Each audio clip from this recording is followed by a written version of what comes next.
All right, let's jump right in. We're going to talk about the future of work, but maybe not in the way you're thinking. We're not just talking about new gadgets or apps. We're talking about how the very definition of work is being completely transformed by a new, intelligent layer of software that's rewiring everything. So, first up, work is being rewired, and I mean fundamentally rewired. In this first part, we're going to challenge pretty much everything you think you know about your job and what skills are going to matter down the line. Okay, so let me start with a question for you. It sounds simple, but trust me, the answer tells us everything about where we're headed. What's easier for an AI to do? Write a complex, high-level legal brief? Or fix a burst pipe under your sink? The answer's probably not what you think, and it's kicking off something we're calling the Great Role Reversal. You know, for as long as we can remember, we've had these neat little boxes for work, right? Blue collar for physical jobs, white collar for the thinking jobs. Well, that whole idea is getting tossed out the window. We're living in a new collar reality now, where, believe it or not, it's often easier for an AI to tackle a complex mental task than it is to replicate the physical dexterity of a plumber. Those old lines, they're completely gone.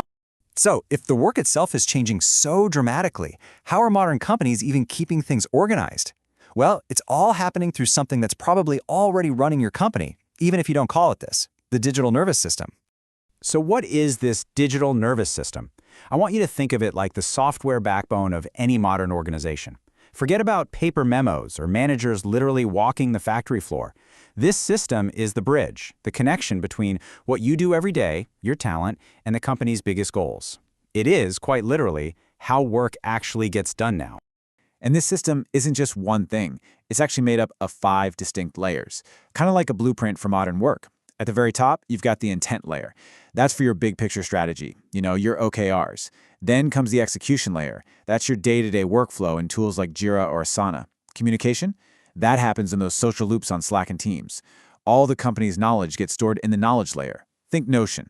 And finally, the ledger layer handles all the official stuff, the contracts, the payroll. This is the stack that runs modern companies. Okay, so we have this digital system. It's in place. It's running things. But here's where things get really interesting. It's not just sitting there anymore. It's changing in a massive way. Our software is no longer just a tool. It's becoming an active participant. AI is essentially becoming the manager. And this right here, this is the pivot point for everything. I really want this to sink in for a second.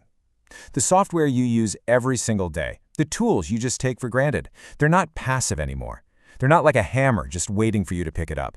They're evolving into active partners with their own intelligence and their own agency. So what does that actually look like in practice?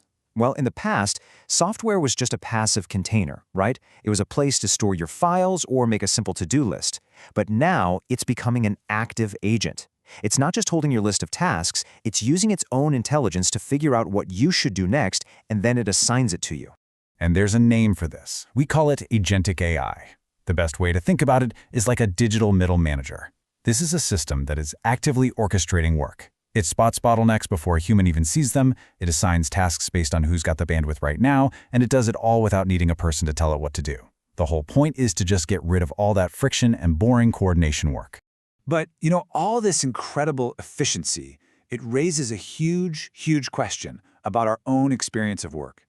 It creates this fascinating and frankly critical conflict that we're calling the autonomy paradox.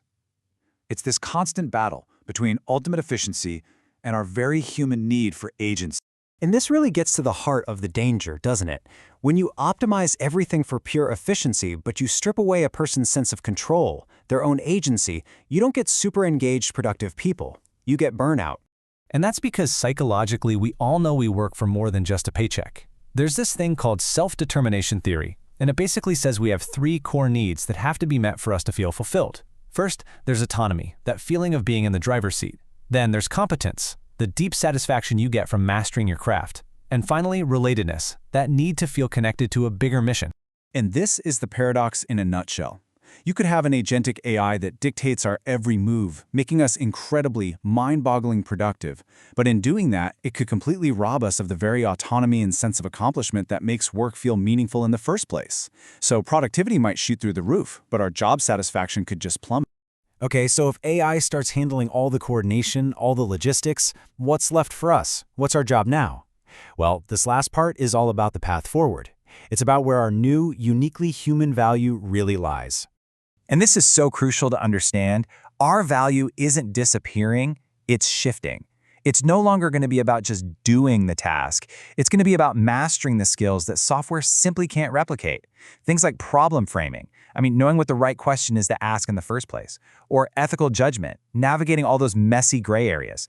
And maybe most importantly, stakeholder empathy, building the kind of trust in human relationships that an AI just can't.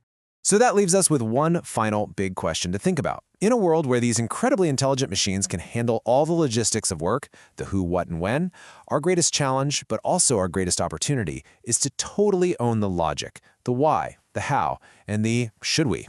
Thanks for tuning in.